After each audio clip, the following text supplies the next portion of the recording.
और net interest income है उसके ऊपर असर आ सकता है, because all banks are competing very heavily for generating resources, savings हो या फिर tapping the debt market. I think उनको कंस्ट्रेंट्स अभी बैंकिंग सेक्टर की constraints are more to do with raising resources, raising the liability side.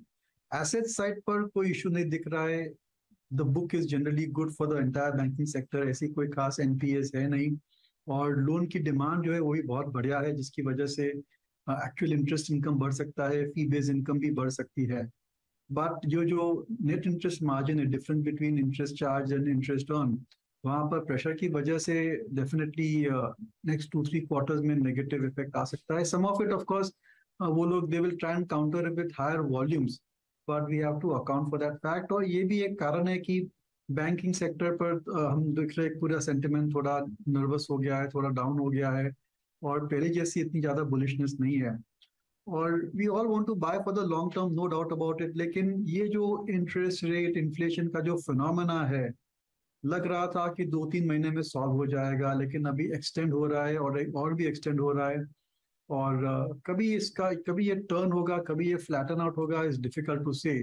क्योंकि जो market की जो रिवर्सल आप देखेंगे, whether it is in banks or across the board, that strong reversal, that strong confidence, improvement in sentiment तभी आएगी जब we have some handle on interest rates flatten out हो चुके हैं, और कुछ सालों बाद या कुछ क्वार्टर्स के बाद घटने चालू हो जाएंगे।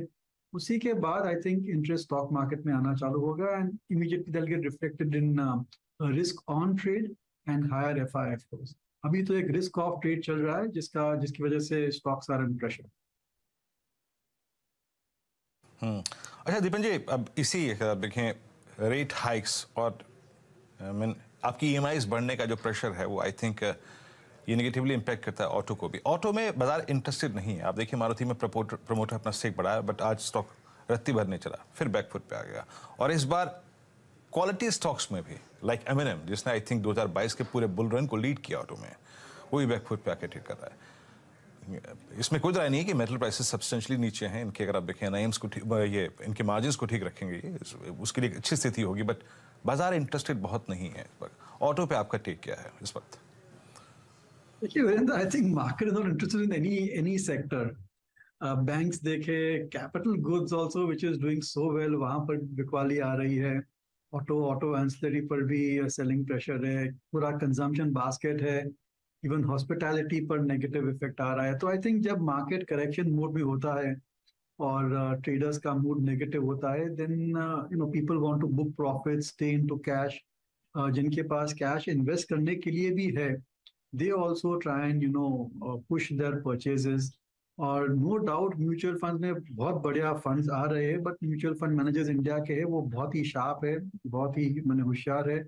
दे are not making the price, they are taking the price. मैंने उनकी अगर बाइंग एपेटाइट भी है तो they are buying at lower and lower and lower prices. इसकी वजह से I think across the board we are seeing this kind of a correction. अगर आप देखेंगे तो ऑन अ फंडामेंटल बेसिस ऐसे कुछ खास बिगड़ा नहीं है इंडिया में।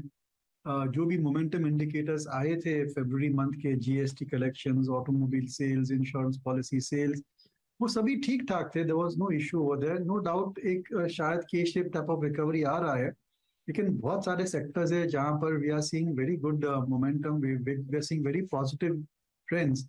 पर ये स्टॉक प्राइस में रिफ्लेक्ट नहीं हो रहा है, क्योंकि ये जो इंटरेस्ट रेट इन्फ्लेशन का ये जो कॉन्ड्रम है, ये जो पजल है, ये जब तक सॉल्व नहीं होता है तब तक we will not see fresh inflows into equities. तो मैं कोई भी एक सेक्टर को सिंगल आउट नहीं करना चाहूंगा।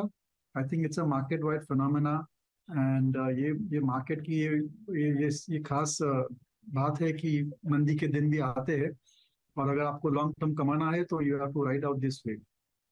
ओके, अच्छा दीपन जी, अब एक मैं स्टॉक स्पेसिफिक क्वेश्चन पूछूंगा आपसे।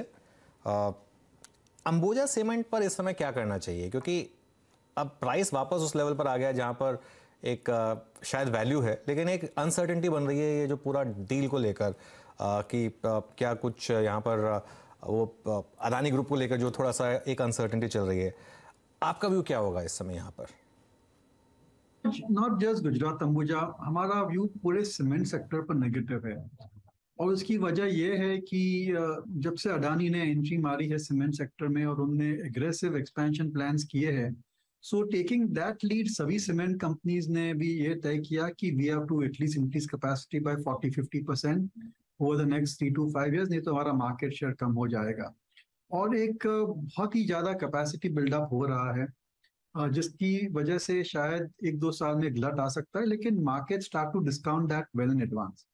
दूसरी बात यह है कि जो प्राइसिंग डिसिप्लिन थी, जो पूरी इंडस्ट्री की कैपेसिटी थी to pass on cost increases, that has come under question in the last 2-3 quarters और सो। कंटिन्यूसली उनकी ऑपरेटिंग प्रॉफिट मार्जिन्स पर असर आ रहा है।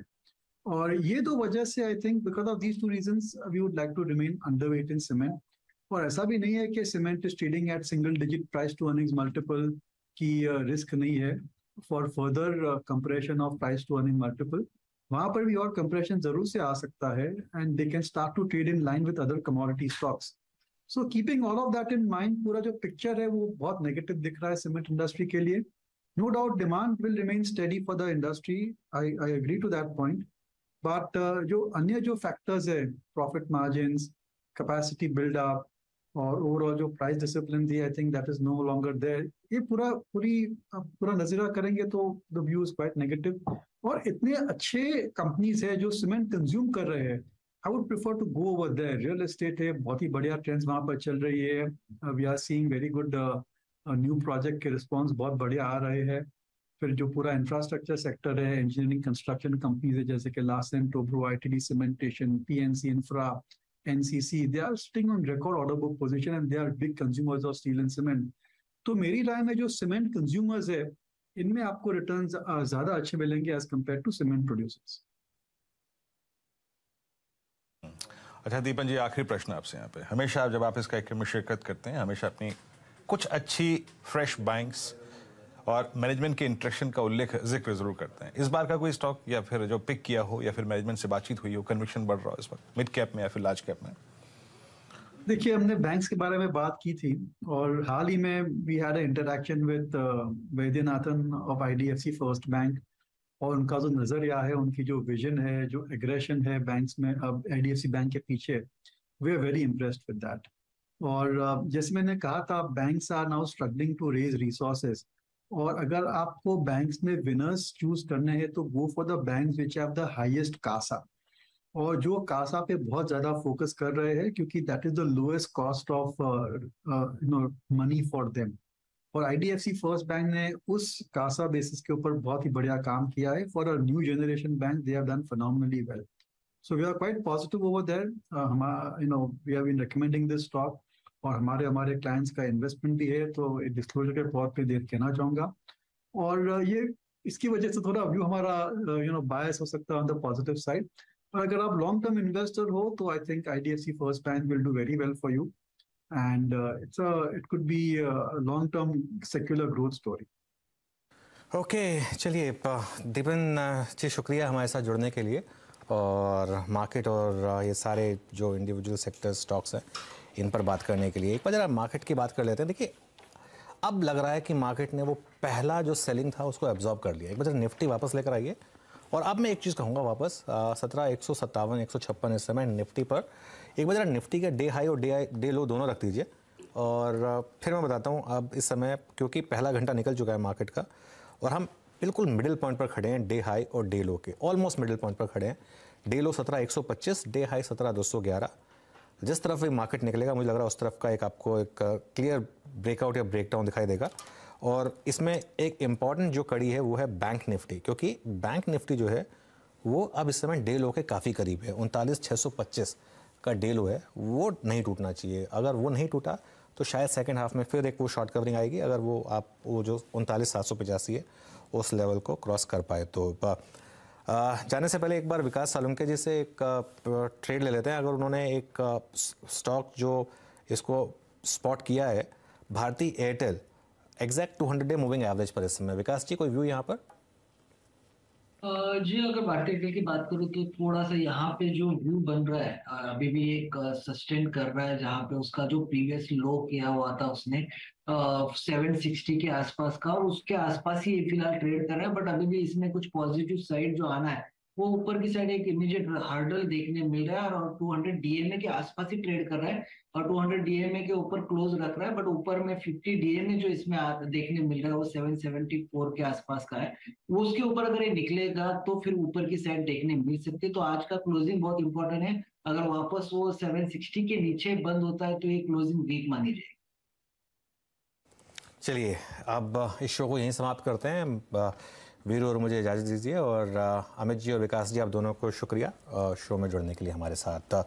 और अब नीरज जी को कमान सौंपेंगे, और no man's land Neeraj ji, मतलब ऊपर खुले लेकिन थोड़ा सा फिसले, लेकिन बहुत ज़्यादा भी नहीं फिसले, मतलब अभी भी जूरी इज आउट कि अप डे रहेगा या डाउन रहेगा। अभी तक अप डे है, लेकिन संकेत लग रहे हैं कि सस्टेन कर जाना हो सकता है बिल्कुल। क्योंकि जो ब्रॉडर मार्केट का एडवांस डिक्लाइन का रेशियो है वो मुझे काफ़ी कुछ इंडिकेट कर रहा है। 2200 शेयर बढ़ने वाले हैं और बिल्कुल 580 गिरने वाले हैं, तो ये इंडिकेशन एक होता है कि लोगों का पार्टिसिपेशन है इसमें, तो ये काफ़ी इनकरेजिंग है।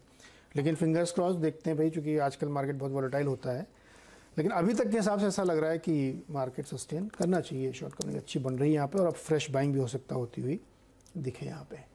तो चलिए इसी के साथ हम लोग शुरुआत करते हैं ट्रेडर्स हॉटलाइन की, लेकिन सबसे पहले हेडलाइंस।